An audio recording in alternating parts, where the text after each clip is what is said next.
안녕하세요. 속풀이 짬뽕 알뜰 세트입니다. 방송을 제작하다 보면 어느 정도의 연출은 어쩔 수 없이 들어가기도 하는데요.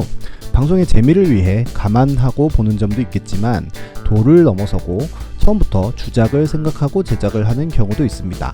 알고 보았더니 주작이었다고 생각하면 배신감은 더 커지는데요. 이번엔 알고 보니 주작이었던 공중파 방송을 모아봤습니다. 그럼 한번 볼까요? 첫 번째는 달려라 코바입니다. 아직 펜티엄 컴퓨터도 나오기 전 거의 미국이나 일본 게임을 하면서 우리나라에서는 왕중왕이라는 오락실용 게임을 만들던 1994년 TV에서는 달려라 코바라는 프로그램을 런칭합니다. 우리나라의 동서게임 채널에서 만든 동명의 게임을 시청자가 직접 플레이하는 프로그램이었는데요. 시청자가 직접 방송국에 전화해서 연결이 되면 전화기로 코바라는 캐릭터를 조종하여 카누, 모터사이클, 스키 등 간단한 게임을 진행하는 형식이었습니다. 당시 최고의 인기였던 김예분이 진행을 맡고 전화기로 게임을 하는 형식 역시도 당시에는 굉장히 혁신적이어서 선풍적인 인기를 끌었는데요.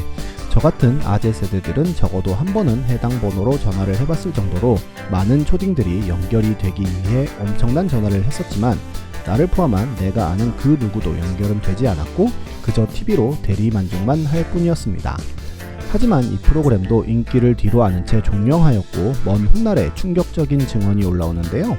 알고 보니 인터넷에서 미리 신청자를 받아서 당첨이 되면 방송국을 방문해 교육을 받은 후 경기를 진행하고 이 녹화분을 방송했다는 믿지 못한 글이었습니다.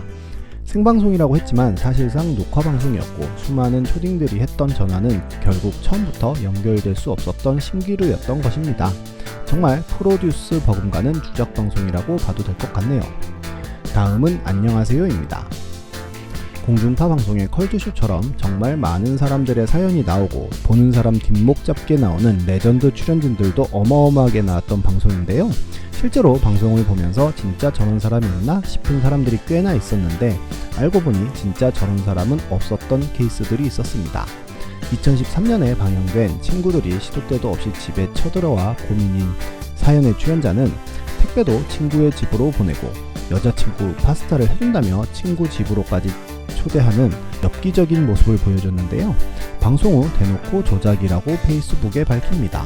쓰레기 연기하느라 힘들었다고 쓰자 그 밑에 군대 가기 전 좋은 추억 감사하다며 댓글이 달리자 거의 연기라는 댓글을 다는데요. 후에 방송에 너무 쓰레기로 보일까봐 글을 썼다고 해명하긴 했지만 믿기는 쉽지 않아 보입니다.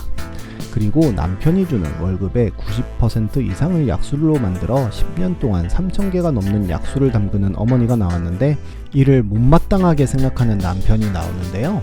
그런데 알고 보니 이전에 다른 방송에서는 남편이 말벌 사냥꾼으로 나오며 같이 술을 담그고 있었던 모습이 나왔었는데요. 약술 홍보를 위해 나온 것이 아니냐는 논란이 생기기도 했습니다. 다음은 아이러브인입니다. 지식 나오는 콘서트 아이러브인에서는 한국인의 차별 습관이라는 실험을 방송합니다. 방송을 보면 한국인들이 캐나다인에게는 굉장히 친절하지만 동남아인에게는 불친절한 모습만을 보여주는데요. 방송이 나오자 출연했던 미얀마인은 블로그를 통해 약 80%의 한국분들이 친절하게 안내했었고 나머지 20%만 도망갔는데 이 20%만 방송에 나왔다며 친절하게 대해준 80%의 사람들에게 너무 미안하다는 글을 올립니다. 심지어는 섭외시에 한국인의 영어 공포증에 대한 실험이라고 하여 출연을 결심했다고 하는데요. 손짓 발짓을 이용해 어떻게든 도와주려는 사람들이 훨씬 많았지만 이런 부분들은 다 편집되고 불친절한 모습만 보여준 처음부터 결론을 내고 그 결론에 맞추어 방송을 제작한 것이었습니다. 그러자 방송국에서는 카톡을 보여주며 처음부터 차별에 대한 섭외였다고 해명을 하는데요. 출연자는 처음에는 출연을 하겠다고 했다가 나중에 고사했다고 밝힙니다. 그러면서 다시 작가가 차별에 대한 주제가 아닌 영어 울렁증에 대한 방송이라고 하여 출연을 결심하였다고 밝혔고 이에 대해 해당 PD에게 지속적인 사과를 받았으며 SNS에 글을 내려달라는 부탁까지 받았다고 밝히면서 마무리가 됩니다. 이렇게 알려진 것 말고도 얼마나 많은 주작 방송이 있을지는 모르겠습니다만 방송은 언제나 한 번은 다시 생각하면서 봐야 할 것 같습니다. 지금까지 속풀이 짬뽕 알뜰 세트였습니다.